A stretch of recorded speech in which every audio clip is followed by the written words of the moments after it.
Hi guys, today we're looking at a case study of Pixlverse. Now, Pixlverse is a Metaverse project that has been built by a variety of NFT projects banding together to co-develop this game, led by the Sappy Seals NFT project that has 1,000 owners.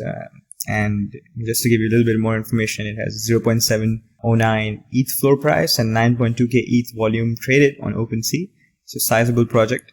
There are other NFT projects that have banded together with Sappy Seals to fund and make this project possible. These include BearX, Winter Bears, Axolotls, Chubby Corns, Cake Tapes, and among a whole bunch of other smaller NFT projects. Now, Pixel Pets is its flagship play and earn role-playing game with open world, random number generated dungeons, and PvP battle modes. So this is the game within the Pixlverse metaverse.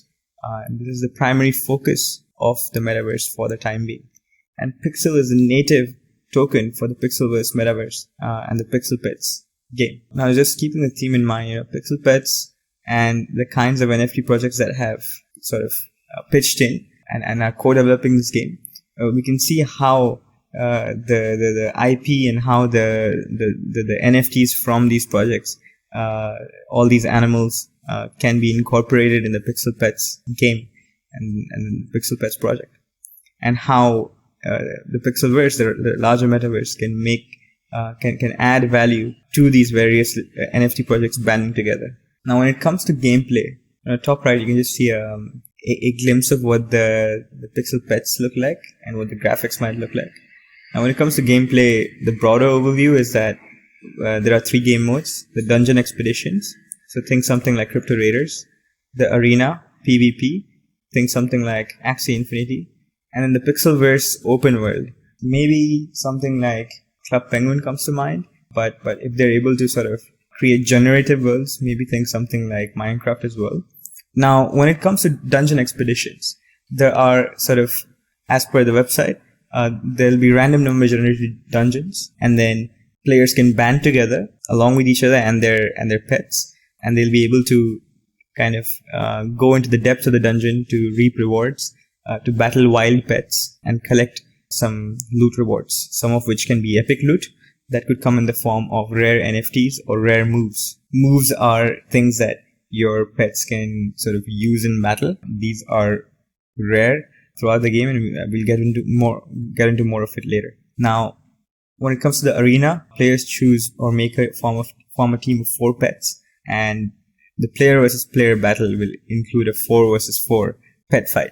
Now, trainers will compete in head-to-head battles and sort of tournaments over the seasons. Winners will earn their share of prize in Pixel.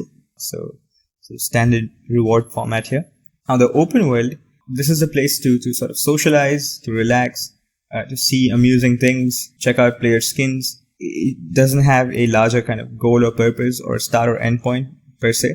This is just a place where players can hang out. Now, going into further details, one of the primary objectives of a player, other than socializing, might be to level up their Pixel Pet.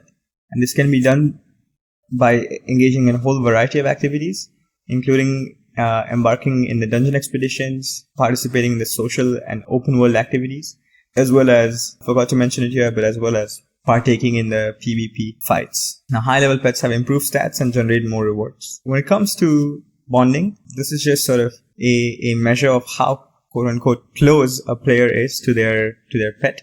Once the pet's level itself is maxed out, it is the degree of bonding that will determine kind of the performance of the pet during battles. So the bonding between the player and the pet. Now, there are rare crafting items that can be used to develop a pet's skill tree, allowing you to customize your pet and improve its farming, breeding, or battling characteristics. Breeding is part of the game strategy because pets inherit the base stats, moves, and personality and appearance from their parents. Now, stats and moves are sort of apparent as well as appearance.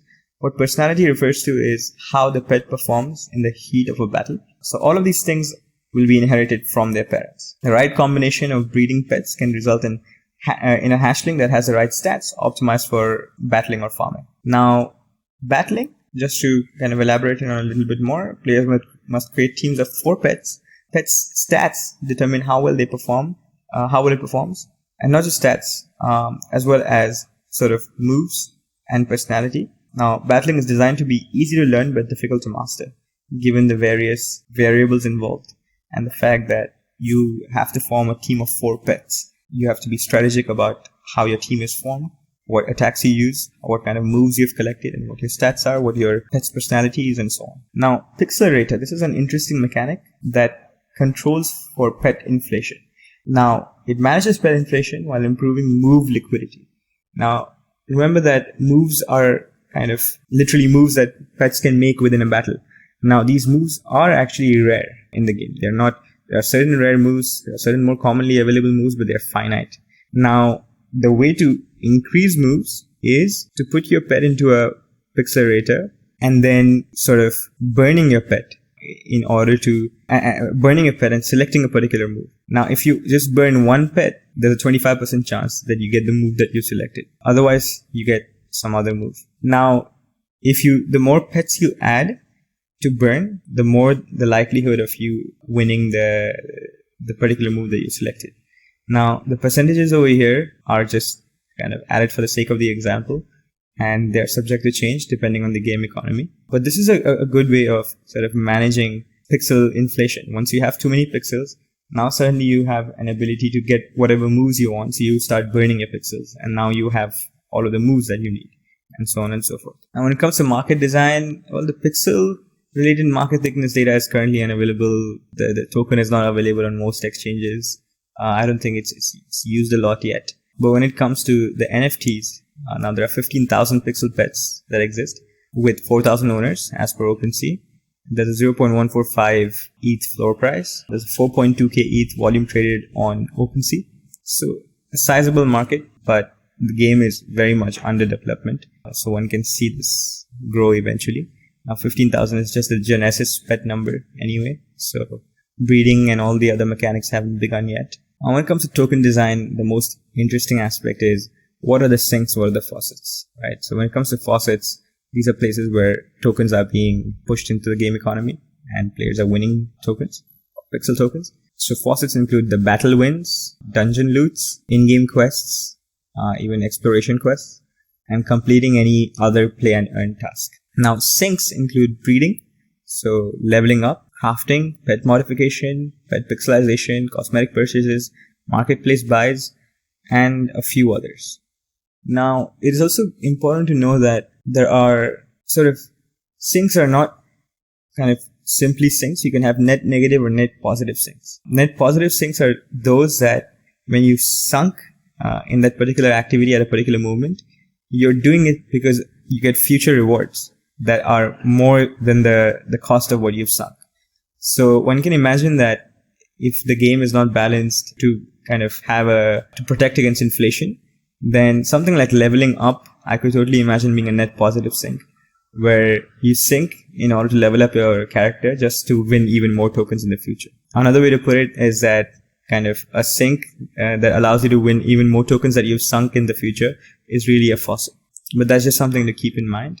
But at the moment, these are the major details regarding the token design. Now, when it comes to the risks of the game, one is that the open world aspect is ambitious and it could take time to build. Users might lose interest until the whole project is built up, because one can see that, this project is trying to build 3 games at one time. And one is the Dungeon Explorer, the other one is the player versus player battling game, and the third is the open world. Now we see individual projects taking a lifetime to master just one game mode. So Crypto Raiders with the dungeon crawler and Axie with the player versus player mode. So it remains to be seen how this project is going to go about developing this ambitious world with its various game modes.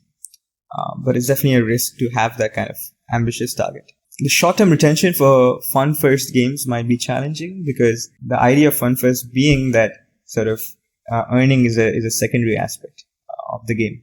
Now, when people come into a Web3 game or into a play and earn or a play to earn game with the kind of incentive to earn, in the short term they might be driven to other Web3 gaming kind of economies that might not be sustainable in the long term, but in the short term these are the games that will kind of draw the users because these are the games that will have, at least in the short term, that earning potential. So in the short term, retention might be a little challenging for Pixlverse or Pixel Pets.